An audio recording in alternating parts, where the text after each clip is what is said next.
I and we are the Out of Time Productions, and I'm here with. Luscious. Yeah, he's getting pulled away for pictures and stuff. That's Marcello. How you doing? I'm Marcello. Hi, how you doing? Carnivale. Thank you. That was very good. Yeah, I said it right. That was very sexy. Marcello Carnivale here with Luscious from Brimstone the Borderhounds from Hound Comics. Were you the guy who called on that 900 number? Oh, okay. Now I know where you're doing nights. So we want to know, like, what are you guys presenting us right now? Like, what are you guys, Oh, well, right now we have our flagship title. Hold on, let me grab it. Which is Brimstone and the Borderhounds.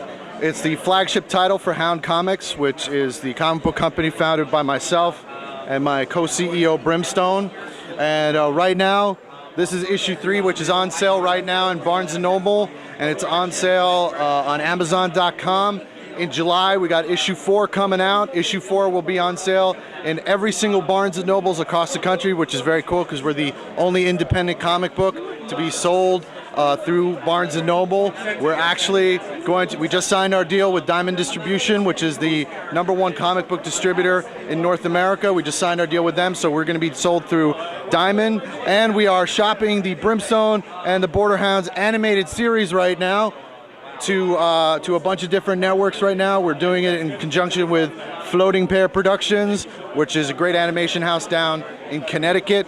We have Peter Mayhew, Chewbacca from Star Wars episode 4, 5, and 6, and episode 3.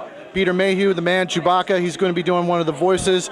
We have Loki, who you also know as Caval from WWE. He's doing one of the voices. We've got a whole bunch of cast of characters that are going to be doing voices for the animated series. We have Ron Bumblefoot Thal, the guitarist for Guns N' Roses, who did the theme music for the series. We're blown up. We're blown up. And you got Luscious. And we got Luscious, which is the only reason you should be tuning in.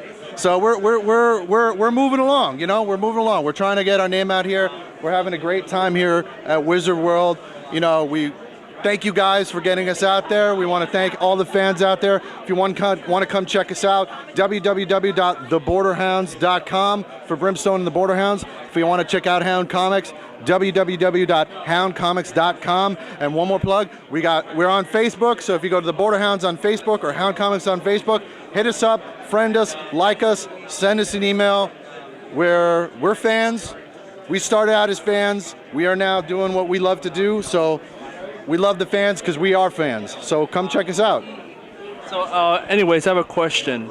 As an avid comic book collector and a person who reads different kinds of variety and stuff, to be honest, I've never heard of Brimstone.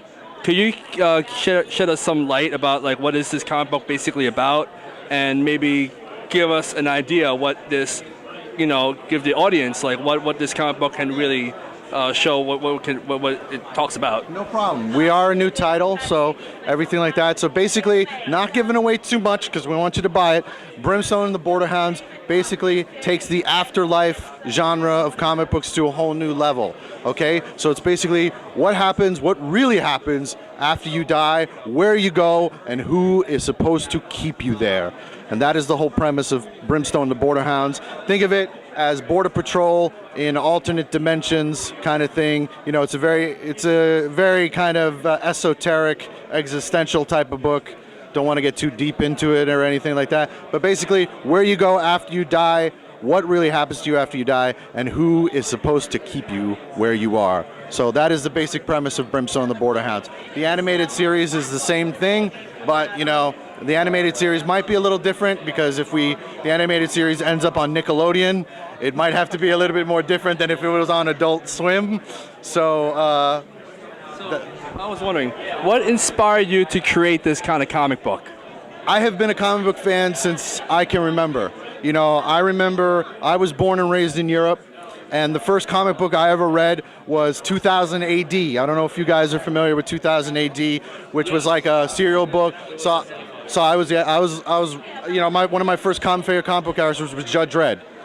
So, because I was a European thing. When my family came over here in America, I followed Judge Dredd. I was a big Alan Moore fan. I got into Swamp Thing, who was also Alan Moore. I was a big Swamp Thing fan. And then, you know, I actually started later on with Batman and everybody like that.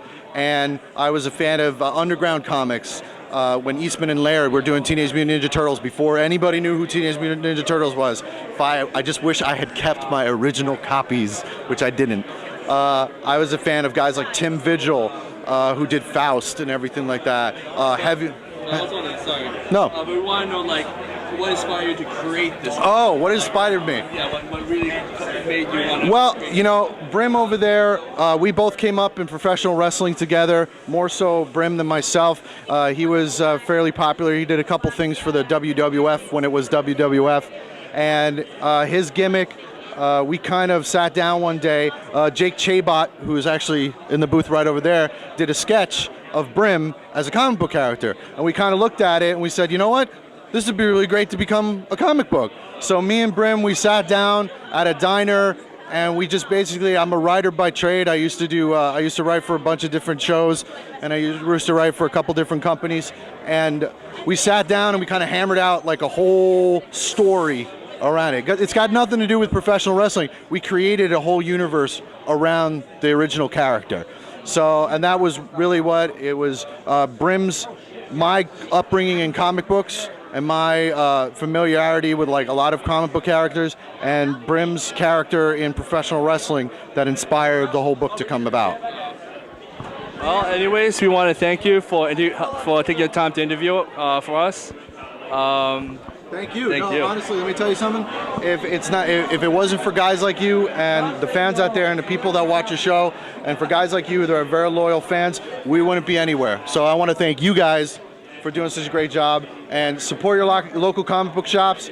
Get out there, go to the stores, and dude, I think that's sexual harassment in some way. No, thank you. I'm gearing them up. Okay, they're gonna go get a room. All right, take it easy, guys. www.theborderhounds.com.